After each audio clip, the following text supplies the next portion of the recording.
नमस्कार विद्यार्थी मित्र मैत्रिणींनो, केसागर पब्लिकेशनच्या केसागर करिअर अकॅडमी युट्यूब चॅनलवरती तुमचं पुन्हा एकदा स्वागत आहे.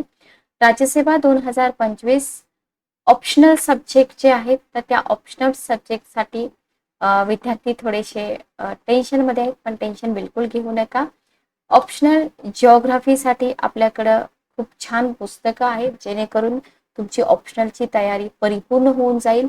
तर जिओग्राफी ऑप्शनलसाठी जर तुम्ही आपल्या ऑफिशियल वेबसाईटवरती गेलात तर तुम्हाला भारताचा भूगोल अनिरुद्ध सरांचं एक पुस्तक मिळून जाईल. त्याच्यानंतर जे पुस्तक तुम्हाला मस्ट आहे, इव्होल्युशन ऑफ जिओग्राफिकल थॉट, हे पुस्तक जिओग्राफी ऑप्शनल घेणाऱ्या विद्यार्थ्यांकडे असायलाच हवं आणि पुस्तकं तुम्ही आत्तापासूनच वाचायला चालू करा. ठीक आहे, ओके. त्याच्यानंतर geography through maps India, geography through maps world, India the physical aspects, तर ही सगळी पुस्तकं तुम्हाला तुमच्या ऑप्शनलसाठी मदत करणार आहेत. सोबतच तुमचा जो जीएस पेपर 1 आहे तिथेही तुम्हाला मदत करणार आहेत. मानव भूगोल असेल, प्राकृतिक भूगोल असेल, तर ऑप्शनलसाठी एक परिपूर्ण पुस्तक सूची तुम्हाला इथं मिळत आहे. कोणताही भाग तुमचा इथून राहणार नाही. जो तुमचा सिलेबस आहे तो सगळा या पुस्तकांच्या द्वारे कव्हर होत आहे. तर आज आपण घेत आहोत डेमो सेशन जिओग्राफी ऑप्शनलचं. तर मी कविता देशमुख, जिओग्राफी ऑप्शनल ची जी बॅच आहे 25 जुलै पासून स्टार्ट होत आहे. बॅच पूर्णपणे ऑनलाईन आहे. तर माझा पर्सनल नंबर मी शेअर केलेला आहे लेक्चरमध्ये. ज्या विद्यार्थ्यांना इच्छुक आहेत बॅच लावण्यासाठी तर तुम्ही मला कॉल किंवा मेसेज करू शकता. नमस्कार विद्यार्थी मित्र मैत्रिणींनो, राज्यसेवा 2025 वैकल्पिक विषय भूगोल विद्यार्थ्यांनी तयारी चालू केलेली असेल, करायलाच हवी. तर राज्यसेवा 2025 भूगोल वैकल्पिक साठी काही डेमो सेशन्स आपण इथं घेत आहोत. ज्या विद्यार्थ्यांना भूगोल वैकल्पिक साठी ऑनलाईन बॅच जॉईन करायची असेल तर माझ्या पर्सनल कॉन्टॅक्ट नंबरवरती तुम्ही मला कॉन्टॅक्ट करू शकता. ऑनलाईन बॅच आहे, बाकी सगळी इन्फॉर्मेशन तुम्हाला कॉलवरती मिळून जाईल. तर इथं मी माझा नंबर तुम्हाला शेअर करते. 9404033073 हा माझा नंबर आहे. या नंबरवरती तुम्ही मला संपर्क करू शकता. बॅच आपली चालू होते 25 जुलै पासून. जे विद्यार्थी 25 ची एक्झाम देत आहेत अशा विद्यार्थ्यांसाठी. ठीक आहे, ओके. तसेच जिओग्राफी हा जो तुमचा सब्जेक्ट आहे, जीएस पेपर 1, जीएस 1 राज्यसेवा मुख्य परीक्षा, त्याच्यामध्ये भूगोल हा जो भाग येतो याच्यासाठी देखील आपल्याकडे सेपरेट कोर्स चालू होत आहे. तर जे विद्यार्थी इंटरेस्टेड असतील या नंबरवरती मला तुम्ही कॉल करा. तुम्हाला सगळी इन्फॉर्मेशन मिळून जाईल. ठीक आहे, ओके. तर आपला जो सिलेबस आहे त्या सिलेबस मधले काही जे टॉपिक आहे त्याच्यावरती आपण इथं डेमो सेशन कंडक्ट करत आहोत. तर इथं आपण टॉपिक घेतलेला आहे ओशन करंट्स. तसं बघितलं तर तुम्हाला जलविज्ञान आणि सागर विज्ञान म्हणजे ओशनोग्राफी याच्यामधला हा एक पार्ट आहे. ठीक आहे, ओके. जेव्हा आपण सागरी प्रवाह म्हणतो तर याच्यामध्ये आपल्याला हा जो टॉपिक आपण शिकतो ऑप्शनल साठी, बरोबर. तर इथं तुम्हाला सुरुवातीला उद्दिष्ट माहित पाहिजे. ठीक आहे, की आपल्याला काय कम्प्लीट करायचं इथून. त्याच्यानंतर तुम्हाला सागरी प्रवाह माहित पाहिजेत, सागरी प्रवाह. ठीक आहे, बघा युपीएससी बरोबर कम्पेअर करू नका प्रत्येक गोष्ट. युपीएससी ची लेवल वेगळी आहे, आपली लेवल वेगळी आहे, बरोबर. तर सागरी प्रवाहामध्ये तुम्हाला अटलांटिक, त्याच्या आपले सगळे जे लेक्चर्स असतील ते डिजिटल पॅनल वरती होतील. अटलांटिक, पॅसिफिक आणि हिंदी महासागरातील जे प्रवाह आहेत ना ते प्रवाह आपल्याला शिकायचे. ठीक आहे, ओके.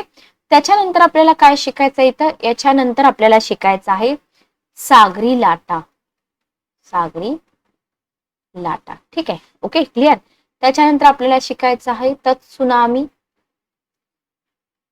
त्याच्यानंतर भरती ओहोटी, भरती ओहोटी. बघा विद्यार्थी मधूनच कुठले तरी लेक्चर बघतात आणि मग त्यांना हे डिफिकल्ट वाटतं.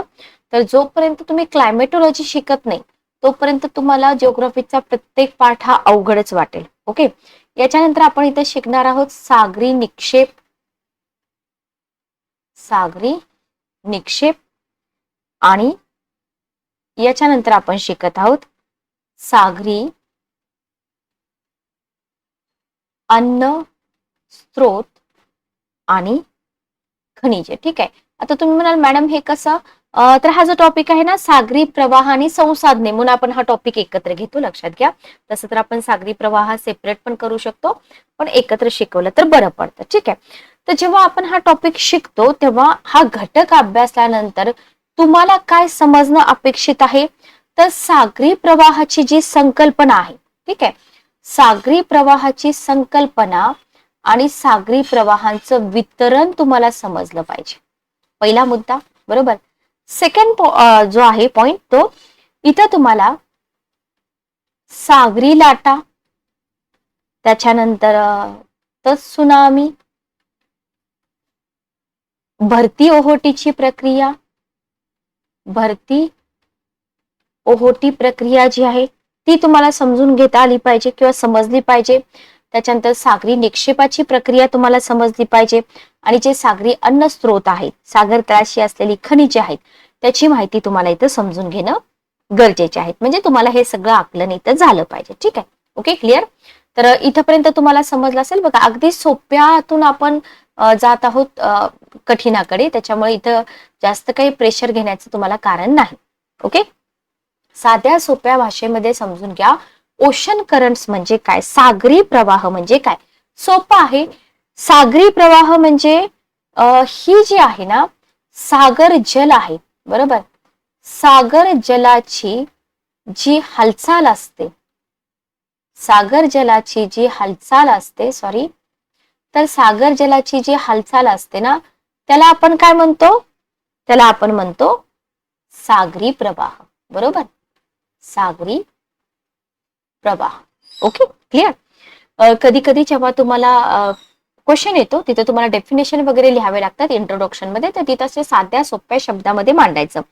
मग महासागरामध्ये जी जलराशी असते, ठीक आहे, महासागरामधली जलराशी आहे, ही जलराशी आपण काय म्हणतो, हालचाल, बरोबर. जे हालचाल आहे त्याला आपण सागरी प्रवाह म्हटले. मग महासागरातील जलराशी जेव्हा एका विशिष्ट दिशेने, जेव्हा एका विशिष्ट दिशेने प्रवाहित होतात त्यांना म्हणतात सागरी प्रवाह, बरोबर. ही हालचालच आहे, पण कशी पण हालचाल चालेल का, नाही. एका विशिष्ट दिशेने होणारी जी हालचाल आहे ना त्याला म्हटलेलं आहे सागरी प्रवाह. लक्षात आलं, क्लिअर. म्हणजे तुम्हाला काय लिहायचंय की महासागरातील जलराशी जेव्हा एका विशिष्ट दिशेने प्रवाहित होतात त्यांना सागरी प्रवाह असं म्हटलं जातं. ठीक आहे. ओके, मग सागरी लाटा व भरती ओहोटीच्या तुलनेमध्ये सागरी प्रवाहातील पाण्याची हालचाल मोठ्या प्रमाणावर होते. आता तुम्ही म्हणाल की मॅडम सागरी प्रवाहाची हालचाल, तर मग ज्या लाटा असतात ना तर त्या लाटा म्हणजे पण सागरी प्रवाहाची सागर जलाची हालचालच आहे, बरोबर. तुमच्या मनामध्ये हा प्रश्न आला असेल की आपण जर समुद्र किनाऱ्यावर गेलो तर तिथं आपल्याला लाटा दिसतात, बरोबर. मग या लाटा म्हणजे पण सागरी पाण्याची हालचालच आहे की, मग याला का आपण सागरी प्रवाह म्हणत नाही. किंवा भरती ओहोटी होते, बरोबर, भरती ओहोटी होते, तिथं पण आपल्याला हालचाल दिसूनच येते की, बरोबर. मग याला आपण ओशन करंट का म्हणत नाही, कारण का माहितीये की सागरी प्रवाह आपण ज्याला म्हणतो ना तिथं पाण्याची जी हालचाल असते ना ती कशी होत असते, मोठ्या प्रमाणावर होत असते. ठीक आहे. फरक काय आहे, तिथं होणारी जी हालचाल आहे ती मोठ्या प्रमाणावर होते. ठीक आहे. ऍज कम्पेअर टू लाटा आणि भरती ओहोटी, ओशन करंट्स मध्ये तुम्हाला जी हालचाल दिसते ती कशी दिसते, मोठ्या प्रमाणावर दिसते. ठीक आहे. Okay, clear. तर इथं तुमची ओशन करंट्स म्हणजे काय ही संकल्पना क्लिअर होते. काहीही अडचण इथं राहणार नाही तुम्हाला. आणि जर तुम्हाला काही डाऊट असतील तर तुम्ही मला कमेंट बॉक्समध्ये सांगा. हे जस्ट आपले डेमो सेशन आहेत.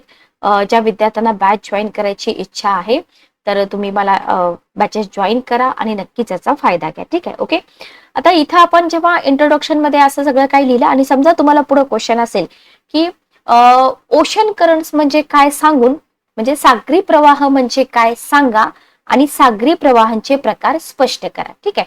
ओके, म्हणजे तुमचा पुढचा मुद्दा कोणता असेल, टाइप्स ऑफ ओशन करंट्स, बरोबर. Types of ocean current. आता हेही आपल्याला इथे शिकायचं आहे. की सागरी प्रवाह म्हणजे काय बघितलं. मग या सागरी प्रवाहाचे प्रकार आहेत. या सागरी प्रवाहांचे प्रकार आहेत, समजून घ्या. ठीक आहे. या सागरी प्रवाहाचे प्रकार आहेत. कोणते प्रकार आहेत याच्यामध्ये जर आपण बघितलं तर जेव्हा आपण क्लायमेटोलॉजी शिकतो तिथं आपण उष्ण कटिबंध, शीत कटिबंध, विषुववृत्तीय प्रदेश सगळं काही आपण शिकलेलो असतो असं मी कन्सिडर करते. पाठीमागे मी सेशन घेतलेले पण आहेत. तर जो विषुववृत्तीय प्रदेश असतो ना, म्हणजे ही आपली पृथ्वी आहे. ओके, बरोबर. ही पृथ्वी आहे आपली. कर्कवृत्त, मकरवृत्त, विषुववृत्त हे सगळं तुम्हाला माहित आहे असं मी कन्सिडर करते. इथं तुम्हाला उत्तर, दक्षिण, ठीक आहे. ओके. तर विषुववृत्तीय प्रदेशामध्ये आणि त्याच्या लगत असलेला जो उष्ण कटिबंधीय प्रदेश आहे, आपल्याला माहितीये की हा आपण सूर्य आहे असं कन्सिडर करूया. बरोबर. की कोणत्या ठिकाणी सूर्यकिरण तिरपी पडतात, कोणत्या ठिकाणी सूर्यकिरण लंबरूप पडतात. बरोबर. हे सगळं आपण पाठीमागच्या सेशनमध्ये शिकलोय असं मी कन्सिडर करते. ठीक आहे, लक्षात घ्या. तर ज्यावेळेस आपण बघतो की जो विषुववृत्तीय प्रदेश आहे ना, तर या विषुववृत्तीय प्रदेशामध्ये काय होत असतं, विषुववृत्तीय प्रदेश आणि त्याच्यालगत जो उष्ण कटिबंधीय प्रदेश आहे ना, तर तिथं वर्षभर टेम्परेचर कसं असतं, सूर्याची किरणे कशी पडतात, कमेंट बॉक्समध्ये मला सांगा. तिरपी पडतात की लंबरूप पडतात. ओके. मग तिरपी पडल्यानंतर उष्णता जास्त असते का लंबरूप पडल्यानंतर जास्त असते, हे सगळ्या कॉन्सेप्ट तुमच्या क्लिअर पाहिजेत. तर तिथं टेम्परेचर कसं असतं, विषुववृत्तीय प्रदेशामध्ये टेम्परेचर म्हणजे तापमान हे कसं असतं, तापमान जास्त असतं. बरोबर. ओके.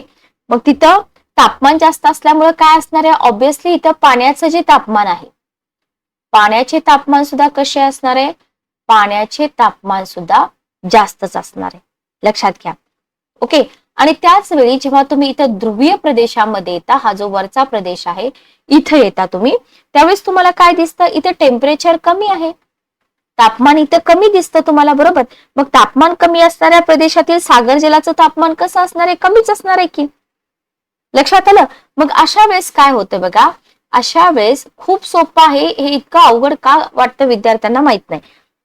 तर अशा वेळेस काय होतं माहिती का, कमी तापमान कुठं आहे, ध्रुवीय प्रदेशामध्ये. बरोबर.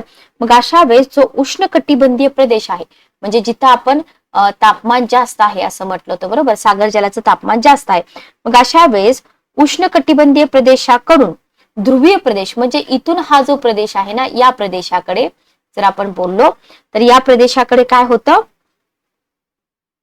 उष्णकटिबंधीय प्रदेशातून ध्रुवीय प्रदेशाकडे आणि ध्रुवीय प्रदेशातून उष्णकटिबंधीय प्रदेशाकडे अतिशय म्हणजे इथून इकडं आणि इथून इकडं म्हणजे हे सागर प्रवाह आहेत ना, हे सागर प्रवाह काय होतात, चालू होतात किंवा सागरी जलप्रवाह वाहू लागतात. ठीक आहे. आणि यांनाच अनुक्रमे काय म्हटलं जातं, यांनाच अनुक्रमे उष्ण सागरी प्रवाह, उष्ण सागरी प्रवाह आणि थंड शीत सागरी प्रवाह. ठीक आहे. इथून वरती जाणारा उष्ण सागरी प्रवाह, वरून खाली येणारा शीतसागरी प्रवाह. ठीक आहे. ओके. मग या उष्ण सागरी प्रवाह ज्या प्रदेशातून प्रवास करतात, म्हणजे इथले जे उष्ण सागरी प्रवाह आहेत विषुववृत्तीय प्रदेशातील, हे जिथून प्रवास करतात, लक्षात घ्या, उष्ण सागरी प्रवाह ज्या प्रदेशातून प्रवास करतात त्या प्रदेशातील हवामान कसं होणार आहे, त्या प्रदेशातलं हवामान थंड आणि कोरडे होणार. बरोबर. ओके, लक्षात घ्या. ठीक आहे.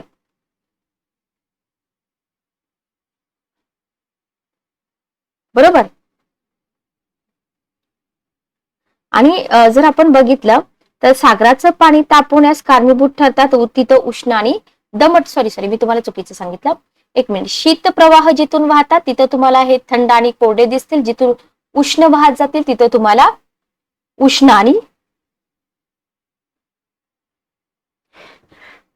दमट हवामान दिसून येईल. ठीक आहे. Okay, clear. तर हे आपल्याला इथं लक्षात ठेवायचं आहे. आय होप तुम्हाला इथपर्यंत समजलं असेल. ठीक आहे, की उष्ण सागरी प्रवाह आणि शीतसागरी प्रवाह म्हणजे इथं तुमचं बेसिक काय क्लिअर पाहिजे, इथं तुम्हाला उष्ण कटिबंध, शीत कटिबंध, विषुववृत्तीय प्रदेश हे सगळं तुम्हाला इथं माहित असायला पाहिजे. Okay, clear. आता इथं आपल्याला बघायचे सागरी प्रवाहांचे प्रकार. पहिला प्रकार जर आपण इथं बघितला तर पहिला प्रकार आहे इथं खोल सागरातील, खोल सागरातील प्रवाह, हा आहे पहिला प्रकार. दुसरा प्रकार आहे सागर पृष्ठावरील सागरी प्रवाह. सागर पृष्ठावरील सागरी प्रवाह. तिसरा आहे किनारी सागरी प्रवाह. किनारी सागरी प्रवाह. चौथा आहे खोल सागरातील सागरी प्रवाह.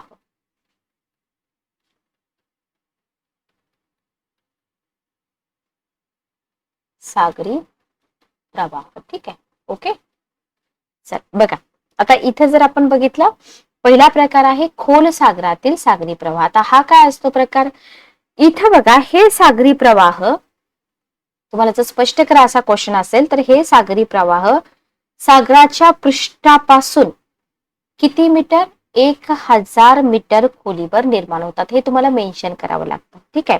आणि सागर जलाच्या उभ्या दिशेतील घनतेमुळे, घनतेमध्ये जो फरक आहे की खोल सागरातील सागरी प्रवाह का निर्माण होतात, एकतर तुम्हाला मुद्दा हा लिहावा लागेल, कुठे तयार होतात? 1000 मीटर खोलीवर, आणि रिझन लिहावं लागेल का तयार होतात.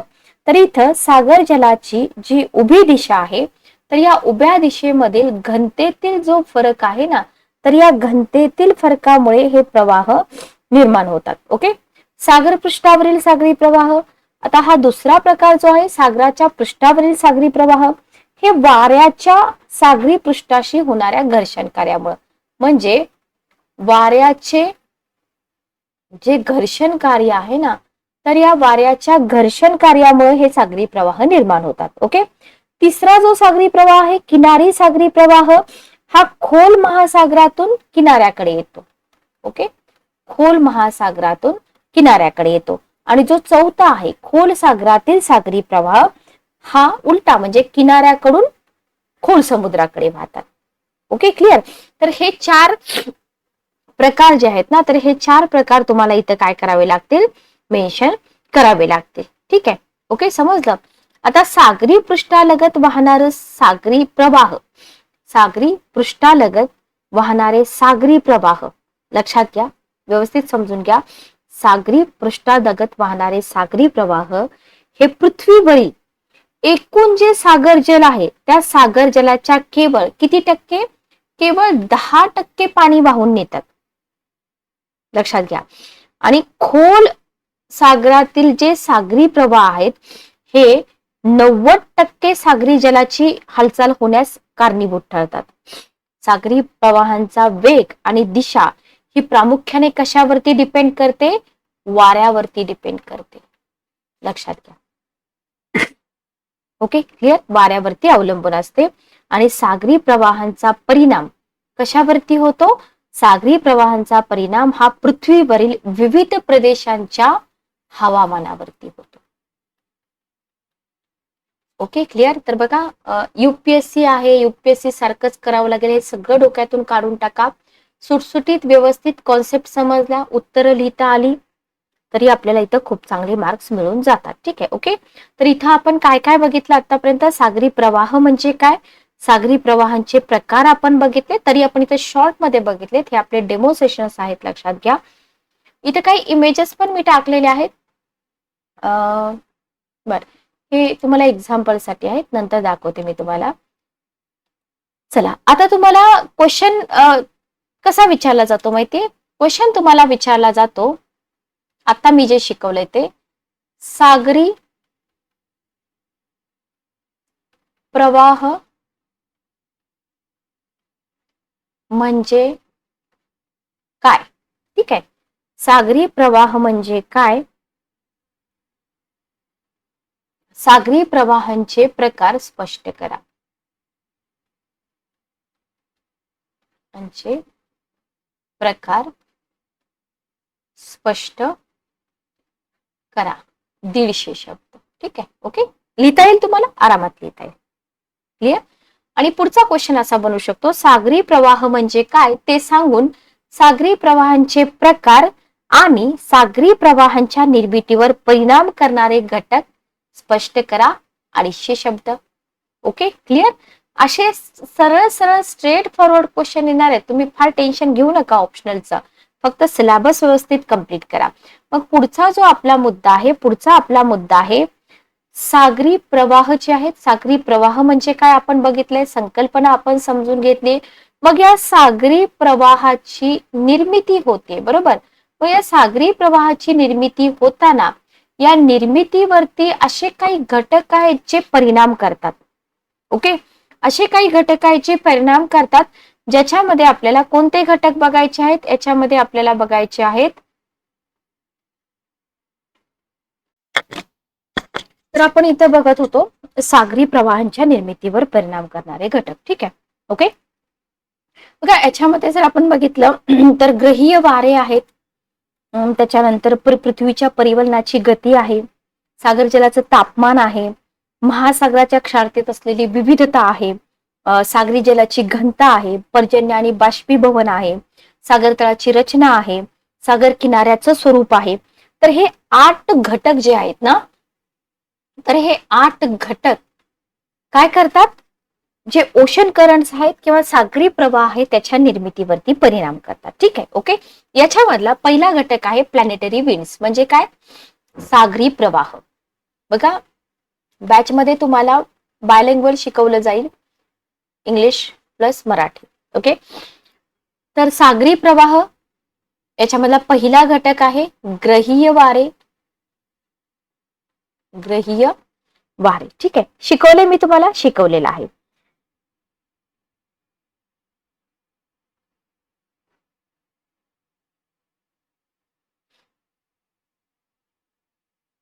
ठीक आहे, तर इथं तुम्हाला जे प्लॅनेटरी विंड्स आहेत ना, तर प्लॅनेटरी विंड्स जे आपण म्हणतो ना ग्रहीय वारे, तर हे ग्रहीय वारे म्हणजे याच्यामध्ये तुम्ही म्हणू शकता जे ट्रेड विंड्स आहेत, वेस्टर्लीज आहेत, पोलर इस्टर्लीज आहेत, बरोबर. तर हे एका दाबाच्या पट्ट्याकडून दुसऱ्या दाबाच्या पट्ट्याकडे वाहत असतात, बरोबर. मग जो महासागरीय अभिसरण पॅटर्न आहे ना, महासागरीय अभिसरण पॅटर्न आहे, हा पॅटर्न पृथ्वीच्या वातावरणीय अभिसरण पद्धतीशी साधारणपणे जुळतो, लक्षात घ्या. ओके, उदाहरणार्थ हिंद महासागर जो आहे, या हिंद महासागरातील मान्सून वाऱ्यांच्या दिशेने म्हणजे जे बदल होतात त्या बदलासह सागरी प्रवाहांच्या दिशेमध्ये पण बदल होतो. का होतो, तर या प्लॅनेटरी विंड्समुळे होतो. ओके, लक्षात आलं, क्लिअर. इथं तुम्हाला रेड कलरनी वॉर्म करंट दाखवलेले आहेत, ब्ल्यू कलरनी कूल करंट दाखवलेले आहेत, आणि इथं तुम्हाला हे जे ॲरोनी दाखवलेले आहेत हे आहेत ग्लोबल विंड्स. ठीक आहे, ओके. डायरेक्शन फक्त समजून घ्या, त्याच्यावरून तुमच्या लक्षात येऊन जाईल. तर हा आहे पहिला पॉइंट. सेकंड पॉइंट आहे, इथं तुम्हाला इकमन ट्रान्सपोर्ट फेनॉमिना शिकावा लागतो. तर इकमन ट्रान्सपोर्ट फेनॉमिना जो आहे अपवेलिंग आणि डाऊनवेलिंग, तर याच्यावरती युपीएससीनं पूर्वी क्वेश्चन विचारलेला आहे. तुम्ही जर युपीएससीचे क्वेश्चन पेपर बघितले असते तर Ekman transport is caused by ocean surface water being affected by friction via the wind. म्हणजे इथं विंडचा रोल आहे, डेफिनेटली आहे. As the wind blows it cast a friction force on the ocean surface that drags the water column with it. Okay, तर इथं तुम्हाला असा एखादा क्वेश्चन येऊ शकतो की हा जो इकमन ट्रान्सपोर्ट फिनॉमिना आहे ना, हा तुम्हाला एक्सप्लेन करा, असा क्वेश्चन एखादा येऊ शकतो. ठीक आहे, तर इकमन हा एक सिद्धांत आहे ज्याची पहिल्यांदा सुरुवात 1902 मध्ये वॉल्फ्रीड इकमन जे होते ना, तर या वॉल्फ्रीड इकमन यांनी केली होती. वारा हा महासागरातील अभिसरण ऊर्जेचा प्रमुख स्रोत आहे, लक्षात घ्या. आणि हा वारा किंवा महासागर प्रवाहाचा एक घटक आहे असं आपण म्हणू शकतो. आता इथे जी ही कॉन्सेप्ट आहे ना की वारा असताना काय होतं, महासागराची जी वाहतूक आहे घर्षण शक्ती निर्माण करतो, बरोबर. कोरिओलिस प्रभाव असेल, समुद्राचं पाणी जे असतं ते कोणत्या कोणामध्ये फिरतं, हे सगळं तुम्हाला या इकमन ट्रान्सपोर्ट फेनॉमिनामध्ये शिकावं लागतं. जर तळाचे प्रवाहाच्या बाजूने चालले असतील तर इकमन सिद्धांत अभिसरण सैद्धांतिक स्थिती स्पष्ट करतो. ठीक आहे, इथं मी तुम्हाला इकमन ट्रान्सपोर्ट फेनॉमिना जास्त काही एक्सप्लेन करत नाही, लक्षात घ्या. फक्त तुम्हाला याच्याशी रिलेटेड आहे एवढं सांगते. बाकी आपल्या बॅचेस मध्ये हे सगळं तुम्हाला शिकवलं जाईल. ठीक आहे, ओके, क्लिअर. इथे तुम्हाला इक्मन फ्लो काय आहे हे शिकावं लागतं. याच्यामध्ये रोटेशन ऑफ अर्थ अर्थचा रोल काय आहे, नॉर्थरली विंड्स असतील, साऊथरली विंड्स असतील, याचा तुम्हाला रोल शिकावा लागतील. आणि अपवेलिंग आणि डाऊनवेलिंग म्हणजे काय हे तुम्हाला इथं शिकावं लागतं. ठीक आहे, ओके, क्लिअर. चला नेक्स्ट बघा, अर्थ रोटेशन हाही एक घटक आहे जो प्रभाव करतो पृथ्वीचं परिभ्रमण. इथं तुम्हाला हे सोपं आहे, याच्यामध्ये काही अवघड नाही. Due to earth rotation Coriolis effect जो आहे, object deflect to the right in the northern hemisphere. आणि इथे काय होतं, साऊदर्न हेमिस्फिअर मध्ये हा रोल आपल्याला इथं दिसून येतो की object deflect to the left. Okay, इथं राईट आणि इथं लेफ्ट. तर फेरेलचा जो नियम आहे, फेरेलचा नियम आपण वाचलेला असतो. फेरेलच्या नियमानुसार कोरिओलिस बल उत्तर गोलार्धामध्ये वारा उजवीकडे आणि दक्षिण गोलार्धामध्ये डावीकडे विचलित होता. त्याच्यामुळे उत्तर गोलार्धात सागरी प्रवाहांची जी वाहतूक आहे, एरो बघा, तर ही वाहतूक किंवा हालचाल घड्याळाच्या दिशेने असते. दक्षिण गोलार्धामध्ये ही वाहतूक घड्याळाच्या विरुद्ध दिशेने असते. Okay, clear. तर अशा प्रकारे तुम्ही छोट्याशा इमेजेस वगैरे पण दाखवू शकता जर ऑप्शनल मध्ये तुम्हाला उत्तर लिहायचं असेल तर. त्याच्यानंतर आहे टेम्परेचर आणि सॅलिनिटी. याचा तर खूप मोठा रोल आहे, लक्षात घ्या. टेम्परेचर आणि सॅलिनिटी याच्यावरती मला वाटतं मी अगोदर पण तुम्हाला हे सगळं सांगितलेलं होतं, बरोबर. जेव्हा आपण ओशनोग्राफीशी रिलेटेड एक सिंपल लेक्चर घेतलं होतं, आय थिंक मला वाटतं पूर्वी घेतलेलं होतं, बऱ्याच दिवसापूर्वी. त्याच्यानंतर आपला जो पॅटर्न आहे तो 25 पासून चालू होणार असं कळलं आपल्याला, आणि मग आपण आपले लेक्चर्स थांबवलेले होते. ठीक आहे, ओके. तर अशा प्रकारे आपल्याला काही संकल्पना समजून घ्याव्या लागतात. तर हे जस्ट डेमो सेशन होतं.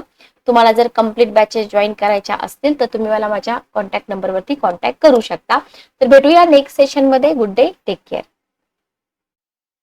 तर प्लॅनेटरी विंड्स जे आपण म्हणतो ना, ग्रहीय वारे, तर हे ग्रहीय वारे म्हणजे याच्यामध्ये तुम्ही म्हणू शकता जे ट्रेड विंड्स आहेत, वेस्टर्लीज आहेत, पोलर इस्टर्लीज आहेत, बरोबर. तर हे एका दाबाच्या पट्ट्याकडून दुसऱ्या दाबाच्या पट्ट्याकडे वाहत असतात, बरोबर. मग जो महासागरीय अभिसरण पॅटर्न आहे ना, महासागरीय अभिसरण पॅटर्न आहे, हा पॅटर्न पृथ्वीच्या वातावरणीय अभिसरण पद्धतीशी साधारणपणे जुळतो, लक्षात घ्या. ओके, उदाहरणार्थ हिंद महासागर जो आहे, या हिंद महासागरातील मान्सून वाऱ्यांच्या दिशेने म्हणजे जे बदल होतात त्या बदलासह सागरी प्रवाहांच्या दिशेमध्ये पण बदल होतो. का होतो, तर या प्लॅनेटरी विंड्समुळे होतो. ओके, लक्षात आलं, क्लिअर. इथं तुम्हाला रेड कलरनी वॉर्म करंट दाखवलेले आहेत, ब्ल्यू कलरनी कूल करंट दाखवलेले आहेत, आणि इथं तुम्हाला हे जे ॲरोनी दाखवलेले आहेत हे आहेत ग्लोबल विंड्स. ठीक आहे, ओके. डायरेक्शन फक्त समजून घ्या, त्याच्यावरून तुमच्या लक्षात येऊन जाईल. तर हा आहे पहिला पॉइंट. सेकंड पॉइंट आहे, इथं तुम्हाला इक्मन ट्रान्सपोर्ट फेनॉमिना शिकावा लागतो. तर इक्मन ट्रान्सपोर्ट फेनॉमिना जो आहे, अपवेलिंग आणि डाऊनवेलिंग, तर याच्यावरती युपीएससीनं पूर्वी क्वेश्चन विचारलेला आहे. तुम्ही जर युपीएससीचे क्वेश्चन पेपर बघितले असते तर Ekman transport is caused by ocean surface water being affected by friction via the wind. म्हणजे इथं विंडचा रोल आहे, डेफिनेटली आहे. As the wind blows it cast a friction force on the ocean surface that drags the water column with it. Okay, तर इथं तुम्हाला असा एखादा क्वेश्चन येऊ शकतो की हा जो इक्मन ट्रान्सपोर्ट फिनॉमिना आहे ना, हा तुम्हाला एक्सप्लेन करा, असा क्वेश्चन एखादा येऊ शकतो. ठीक आहे, तर इक्मन हा एक सिद्धांत आहे ज्याची पहिल्यांदा सुरुवात 1902 मध्ये वॉल्फ्रीड इक्मन जे होते ना, तर या वॉल्फ्रीड इक्मन यांनी केली होती. वारा हा महासागरातील अभिसरण ऊर्जेचा प्रमुख स्रोत आहे, लक्षात घ्या. आणि हा वारा किंवा महासागर प्रवाहाचा एक घटक आहे असं आपण म्हणू शकतो. आता इथे जी ही कॉन्सेप्ट आहे ना, की वारा असताना काय होतं, महासागराची जी वाहतूक आहे घर्षण शक्ती निर्माण करतो, बरोबर. कोरिओलिस प्रभाव असेल, समुद्राचं पाणी जे असतं ते कोणत्या कोणामध्ये फिरतं, हे सगळं तुम्हाला या इक्मन ट्रान्सपोर्ट फेनॉमिनामध्ये शिकावं लागतं. जर तळाचे प्रवाहाच्या बाजूने चालले असतील तर इक्मन सिद्धांत अभिसरण सैद्धांतिक स्थिती स्पष्ट करतो. ठीक आहे, इथं मी तुम्हाला इक्मन ट्रान्सपोर्ट फेनॉमिना जास्त काही एक्सप्लेन करत नाही, लक्षात घ्या. फक्त तुम्हाला याच्याशी रिलेटेड आहे एवढं सांगते, बाकी आपल्या बॅचेस मध्ये हे सगळं तुम्हाला शिकवलं जाईल. ठीक आहे, ओके, क्लिअर. इथे तुम्हाला इक्मन फ्लो काय आहे हे शिकावं लागतं. याच्यामध्ये रोटेशन ऑफ अर्थ, अर्थचा रोल काय आहे, नॉर्थरली विंड्स असतील, साऊथरली विंड्स असतील, याचा तुम्हाला रोल शिकावा लागतील. आणि अपवेलिंग आणि डाऊनवेलिंग म्हणजे काय हे तुम्हाला इथं शिकावं लागतं. ठीक आहे, ओके, क्लिअर. चला नेक्स्ट बघा, अर्थ रोटेशन हाही एक घटक आहे जो प्रभाव करतो पृथ्वीचं परिभ्रमण. इथं तुम्हाला हे सोपं आहे, याच्यामध्ये काही अवघड नाही. Due to earth rotation Coriolis effect जो आहे, object deflect to the right in the northern hemisphere, आणि इथे काय होतं साऊदर्न हेमिस्फिअर मध्ये हा रोल आपल्याला इथं दिसून येतो की object deflect to the left. Okay, इथं राईट आणि इथं लेफ्ट. तर फेरेलचा जो नियम आहे, फेरेलचा नियम आपण वाचलेला असतो. फेरेलच्या नियमानुसार कोरिओलिस बल उत्तर गोलार्धामध्ये वारा उजवीकडे आणि दक्षिण गोलार्धामध्ये डावीकडे विचलित होता. त्याच्यामुळे उत्तर गोलार्धात सागरी प्रवाहांची जी वाहतूक आहे, एरो बघा, तर ही वाहतूक किंवा हालचाल घड्याळाच्या दिशेने असते. दक्षिण गोलार्धामध्ये ही वाहतूक घड्याळाच्या विरुद्ध दिशेने असते. Okay, clear. तर अशा प्रकारे तुम्ही छोट्याशा इमेजेस वगैरे पण दाखवू शकता जर ऑप्शनल मध्ये तुम्हाला उत्तर लिहायचं असेल तर. त्याच्यानंतर आहे टेम्परेचर आणि सॅलिनिटी. याचा तर खूप मोठा रोल आहे, लक्षात घ्या. टेम्परेचर आणि सॅलिनिटी याच्यावरती मला वाटतं मी अगोदर पण तुम्हाला हे सगळं सांगितलेलं होतं, बरोबर. जेव्हा आपण ओशनोग्राफीशी रिलेटेड एक सिंपल लेक्चर घेतलं होतं, आय थिंक मला वाटतं पूर्वी घेतलेलं होतं, बऱ्याच दिवसापूर्वी.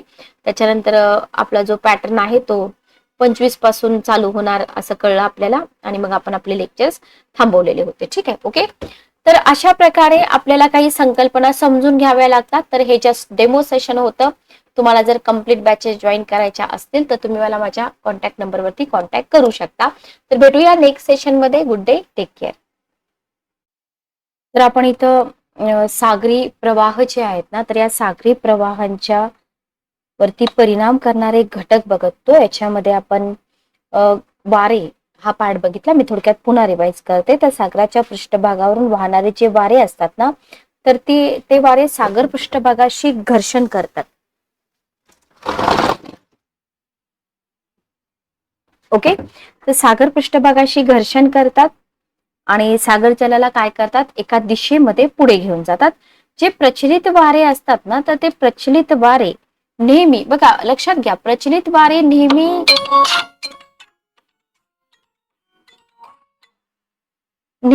एका डायरेक्शनने वाहत असतात. लक्षात घ्या, ठीक आहे. प्रचलित वारे जे असतात ना, तर ते नेहमी एका डायरेक्शनने वाहत असतात. आणि त्याच्यामुळं काय होतं, एका डायरेक्शनने वाहत असल्यामुळं विशिष्ट दिशेनेच काय होत असतात, सागरी प्रवाह जे आहेत ना, तर हे सागरी प्रवाह निर्माण होत असतात. ठीक आहे, ओके. उदाहरणार्थ आपण जर इथं बघितलं तर व्यापारी वाऱ्याचं जे घर्षण कार्य आहे, तर या व्यापारी वाऱ्याच्या घर्षण कार्यामुळं काय होतात, समुद्र प्रवाह निर्माण होतात. ठीक आहे, ओके, क्लिअर. बघा, तर काही वेळा वातावरणामध्ये काय होतं, म्हणजे पूर्वेकडून पश्चिमेकडे वाहत जातात. ठीक आहे, व्यापारी वाऱ्याच्या घर्षण कार्यामुळे जे समुद्र प्रवाह निर्माण होतात ते पूर्वेकडून पश्चिमेकडे वाहत जातात.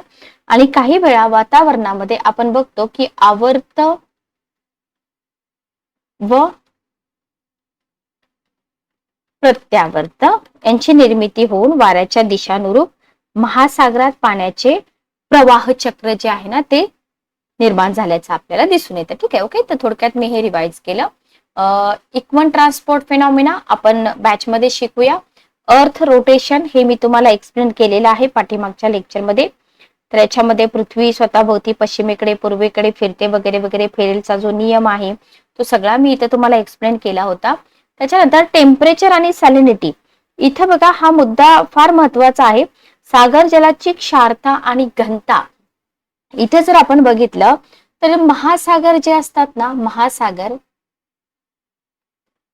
महासागर हे एकमेकांशी संलग्न असतात, बरोबर, एकमेकांशी संलग्न असतात. आता हे संलग्न असले तरी सुद्धा सागर जलाच्या क्षारतेमध्ये फरक आढळतो, प्रदेशनिहाय फरक आढळतो. कसा आढळतो? प्रदेश निहाय फरक आपल्याला आढळतो. ठीक आहे. सागर जलाची क्षारता जास्त असेल तर काय होतं? क्षारता जर जास्त असेल तर घनता कशी असेल? घनता पण जास्त असेल. ओके. त्याच्यामुळं अशा पाण्याचं आकारमान जे असतं, जिथं क्षारता जास्त आहे, जिथं घनता जास्त आहे, अशा पाण्याचं आकारमान कसं असतं? पाण्याचं आकारमान कमी होतं. याच्या उलट जर क्षारता कमी आहे, ठीक आहे, घनता पण कमी आहे, तर इथं काय होतं? आकारमानामध्ये वाढ झालेली दिसते. म्हणजे तुम्ही याच्यावरून काय शिकता की पर्यायानं कमी क्षारतेच्या प्रदेशाकडून जास्त क्षारतेच्या सागरी प्रदेशाकडे समुद्र प्रवाह वाहतो. लक्षात आलं? ही गोष्ट इथं समजून घ्या. ठीक आहे. मग जास्त क्षारतेच्या पाण्याची घनता जास्त आहे, मग हे पाणी वजनानं कसं असेल? जड असेल. बरोबर. जड असल्यामुळं सागराच्या तळाकडे काय होतात? अधोगामी प्रवाह तयार होतात. ओके. आणि कमी क्षारता असलेल्या पाण्याची घनता कमी असते, त्याच्यामुळे वजनानं हलकं होऊन जे पाणी आहे ते सागराच्या पृष्ठभागाकडे ऊर्ध्वगामी दिशेने सागरी प्रवाह निर्माण करतात. बरोबर. लक्षात आलं? उदाहरणार्थ बघा, अटलांटिक ओशन जो आहे, इथं तुम्हाला अटलांटिक ओशन दिसत आहे. अटलांटिक महासागरातील कमी घनता लक्षात घ्या व क्षारतेचं जे पाणी आहे, कमी घनता व क्षारतेचं जे पाणी आहे, जास्त क्षारता असणाऱ्या भूमध्य समुद्राकडं, ओके, सागरी पृष्ठभागावरून वाहते. आणि भूमध्य सागरामध्ये जे पाणी आहे जास्त घनतेचं, जास्त क्षारतेचं, ते पाणी सागर तळावरून कुठं जातं? अटलांटिक ओशन कडे जातं. ठीक आहे. ओके. इथं तुम्हाला ॲरो दाखवलेले आहेत, वॉर्म सरफेस फ्लो दाखवलेला आहे, इथं इंडियन ओशन आहे, इथं पॅसिफिक ओशन आहे. याच्यावरून तुम्ही इथं समजून घेऊ शकता. ठीक आहे. ओके. क्लिअर? तर एक्झाम्पल तुम्हाला इथं लिहावे लागतील की अटलांटिक महासागरामध्ये कमी घनता, कमी क्षारता असलेलं जे पाणी आहे, जास्त क्षारता असणाऱ्या भूमध्य समुद्राकडे वाहतं. आणि भूमध्य समुद्राकडून जे सागरी पृष्ठभागावर वाहतं, भूमध्य समुद्रातील जास्त घनता आणि क्षारतेचं पाणी सागर तळावरून अटलांटिक महासागराकडे वाहतं. ठीक आहे. ओके. तर हे एक रिझन आहे. त्याच्यानंतर पुढचे रिझन आपण इथं बघूया, जे परिणाम करणारे घटक आहेत. तर याच्यामध्ये तुम्हाला वातावरणीय दाबाचा पण परिणाम दिसतो बघा. वातावरणीय दाब, तिसरा पॉइंट आपण बघूया. वातावरणीय दाब. ठीक आहे. वातावरणीय दाब याच्यामध्ये जर आपण बघितलं तर याचा कसा परिणाम होतो बघा. महासागरीय प्रदेशावर हवेचा दाब जो असतो तो सगळीकडे सारखा असतो का? जो दाब आहे तो सगळीकडे सारखा नसतो. लक्षात घ्या. ठीक आहे. जो दाब आहे तो सगळीकडे सारखा नसतो. ओके. याच्या उलट जिथं दाब कमी आहे बघा, एखादं ठिकाण आहे इथं दाब कमी आहे. ओके. तर जिथं दाब कमी असतो तिथं पाण्याची पातळी जी असते ना, पाण्याची पातळी काय झालेली असते? पाण्याची पातळी वाढलेली असते. ओके. तर इथं आपल्याला लक्षात काय घ्यायचं आहे माहिती का? तर वातावरणीय दाब जे आहे ना, जिथं दाब कमी असतो तिथं पाण्याची पातळी आपल्याला वाढलेली दिसते. आणि वातावरणीय दाबानुसार काय होतं? सागरजल पातळीतील फरकामुळं अधिक जलपातळीच्या प्रदेशाकडून कमी जलपातळीच्या सागर क्षेत्राकडे जलराशीचं संचयन होतं आणि सागरी प्रवाहाची आपल्याला इथं निर्मिती झालेली दिसून येते. ठीक आहे. ओके. क्लिअर? तर हा मुद्दा इथं तुम्ही समजून घ्या. तर 3 मुद्दे आपण इथं बघितलेले आहेत. अजून एक मुद्दा आहे किंवा अजून एक घटक आहे, तुम्ही म्हणू शकता पर्जन्य. ठीक आहे. ओके. पुढचा एक घटक आहे पर्जन्य.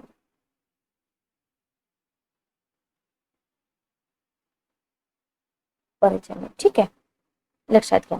आता इथं जर आपण बघितलं तर याच्यामध्ये भूप्रदेश याच्याप्रमाणे सागरी प्रदेशात सुद्धा जे पर्जन्याचं वितरण आहे ते सारखं आढळतं का? नाही. आता आपण बघतो की भूप्रदेशावर पण सारखं आढळत नाही. मग सागरी प्रदेश आहे, ए नावाचा सागरी प्रदेश आहे, बी नावाचा सागरी प्रदेश आहे. बोल बोल. तर पर्जन्य तर इथं आपण बघितलं की भूप्रदेश याप्रमाणे सागरी प्रदेशात पण पर्जन्याचं वितरण एकसारखं आढळतं का? आढळत नाही. लक्षात घ्या. सागरी प्रदेशामध्ये ज्या ठिकाणी भरपूर पाऊस पडतो, म्हणजे आपण कन्सिडर करूया की हे ठिकाण आहे, या ठिकाणी खूप जास्त पाऊस पडतो. ठीक आहे, ओके. तर इथं तुम्हाला काय दिसेल, पाण्याची जी पातळी आहे ना, तर ती पाण्याची पातळी उंचावलेली दिसेल. बरोबर. याच्या उलट ज्या ठिकाणी पर्जन्य कमी असतं, अशा प्रदेशातील पाण्याची जी पातळी असते कशी असते? कमी असते. ओके. म्हणजे जास्त पर्जन्यवृष्टी होणाऱ्या सागर प्रदेशाकडून कमी पर्जन्यवृष्टी असणाऱ्या सागर प्रदेशाकडे, म्हणजे ए कडून बी कडे तुम्हाला सागर जलराशी वाहताना दिसतात. बरोबर. आता जर आपण कन्सिडर केलं, ही आपली पृथ्वी आहे, हे आहे इक्वेटर, कर्कवृत्त मकरवृत्त काढून घ्या. मग इथं मी तुम्हाला सांगितलं होतं की जो विषुववृत्तीय प्रदेश येतो, हा वाला मधला भाग, तर या विषुववृत्तीय प्रदेशामध्ये सगळ्यात जास्त पाऊस पडत असल्यामुळे पाण्याची पातळी इथे जास्त असते. बरोबर. पण मध्य कटिबंधामध्ये मध्ये काय होतं तुम्हाला माहितीये की तिथं कमी पर्जन्य, पाणी पातळी कमी आढळते. त्याच्यामुळं आपण काय म्हणतो की जास्त पातळीकडून, म्हणजे विषुववृत्ताकडून उत्तरेकडे आणि दक्षिणेकडे मध्य कटिबंधीय प्रदेशाकडे समुद्र प्रवाह आपल्याला वाहताना दिसतात. ठीक आहे, ओके, क्लिअर. इतकी क्लिअरिटी असली तरी आपल्याला उत्तर व्यवस्थित लिहिता येतात. त्याच्यानंतर अजून एक घटक आहे, जस्ट एक मिनिट थांबा, इथंच आपण घेऊया, हे मी इरेज करते. तर पुढचा घटक आपण घेऊया सौर शक्ती आणि बाष्पीभवनाचा दर. ठीक आहे, ओके. सौर शक्ती आणि बाष्पीभवन याचा दर. ठीक आहे, ओके. आता याचा कसा परिणाम होतो ओशन करंट्स वरती ते आपण बघूया. बघा, सागराच्या पृष्ठभागास सगळीकडे सारखी सौरशक्ती प्राप्त होते का? नाही. बरोबर आहे, ओके. मग सौर शक्ती मिळण्याच्या प्रमाणावर सागरी जलाच्या बाष्पीभवनाचा दर अवलंबून असतो. जर सौरशक्ती कमी मिळत असेल तरी तिथलं बाष्पीभवन तुम्हाला, आणि जिथे सौरशक्ती जास्त मिळत असेल तिथलं बाष्पीभवन, याच्यामधला फरक तुम्हाला दिसून येईल. बरोबर. म्हणजे सौरशक्ती मिळण्याच्या प्रमाणावर सागरी जलाच्या बाष्पीभवनाचा जो दर असतो ना, तो अवलंबून असतो. ठीक आहे. मग बाष्पीभवनाच्या दरावर सागरी जलाची किंवा सागराची पातळी अवलंबून असते. लक्षात घ्या. बाष्पीभवनाच्या दरावरती काय सांगू शकतो आपण? सागराची पातळी अवलंबून असते. बरोबर. मग सौर शक्तीची उपलब्धता जर अधिक असेल, ओके, तर काय होईल? बाष्पीभवनाचा वेग जास्त राहतो. बरोबर आहे. मग साहजिकच अशा भागामध्ये पाण्याची पातळी काय होईल? कमी होईल ना. लक्षात आलं? पाण्याची पातळी कमी होईल. याच्या उलट जिथं सौरशक्ती कमी मिळते, बरोबर, अशा प्रदेशामध्ये बाष्पीभवनाचा जो वेग आहे तो कसा असतो? कमी असतो. बरोबर आहे. कमी प्रमाणात बाष्पीभवन होतं आणि मग इथं कमी वेग असतो. मग इथं पातळी जी असेल ना, ती पातळी काय होईल? जास्त झालेली तुम्हाला दिसेल. बरोबर. म्हणजे पाण्याच्या समपातळीत राहण्याच्या तत्वाद्वारे, कोणत्या तत्वाद्वारे? पाण्याच्या सम पातळीत राहण्याच्या तत्वाद्वारे इथे आपण काय म्हणू शकतो की जिथं जास्त बाष्पीभवन आहे, या जास्त बाष्पीभवनाच्या प्रदेशाकडे कमी बाष्पीभवनाच्या सागरी प्रदेशाकडून जे समुद्र प्रवाह आहे ना, ते वाहतात. बरोबर, ओके. जास्त भाव इथून इकडे वाहतात. लक्षात घ्या. क्लिअर. म्हणजे उदाहरणार्थ जर आपण बघितलं, तांबड्या समुद्राच्या बाजूला वाळवंटी प्रदेश आहे. ठीक आहे. मग अशा भागामध्ये बाष्पीभवनाचा दर जास्त असल्यामुळे तांबड्या समुद्राची पातळी कशी दिसेल तुम्हाला? हिंदी महासागरापेक्षा कमी दिसेल. म्हणजे हिंदी महासागराकडून तांबड्या समुद्राकडे प्रवाह वाहताना आपल्याला आढळतात. Okay, clear. तर अशा प्रकारचे जे हे मुद्दे आहेत ना, हे मुद्दे तुम्हाला समजून घ्यावे लागतील. जिथे तुम्हाला मॅप काढायची गरज आहे तिथे तुम्हाला मॅप काढावे लागतील. तुम्हाला ह्या डायरेक्शन दाखवावे लागतील. ठीक आहे. Okay, clear.